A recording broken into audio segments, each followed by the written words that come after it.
Only on WBTV, an armed thief using an AR-style rifle caught on camera robbing a business in Northeast Charlotte. Now police need your help identifying the people responsible. WBTV anchor Alex Giles returned to the store where this all happened. He has this week's Crime Stoppers report. The people who robbed this Circle K were covered up during the actual robbery, but each individual was wearing distinct clothing, and detectives are hopeful that someone will recognize that clothing. This is the moment an intruder points a short barrel AR-style rifle at an employee working at the Circle K in Northeast Charlotte.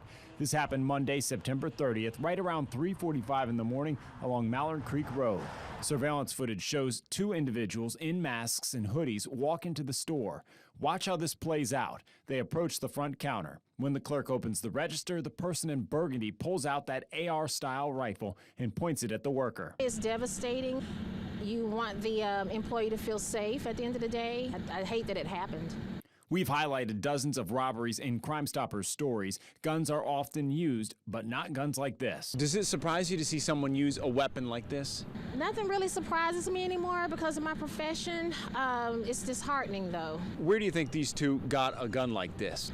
Sometimes off the street, sometimes burglaries, sometimes people leave vehicles unlocked, or they'll lock them and then leave a firearm in the vehicle. The video footage shows the pair of thieves take money from the cash registers and other merchandise before taking off on foot.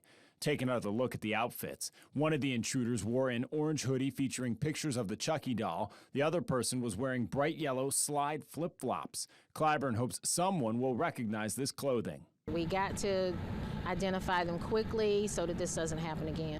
If you know anything about this armed robbery, please call Crime Stoppers. The number to dial is 704-334-1600. You don't have to give your name when you call in, and you could receive a cash reward if you have information that helps lead police to an arrest in this case. Reporting in Northeast Charlotte, Alex Giles, WBTV, on your side. Thank you, Alex. Now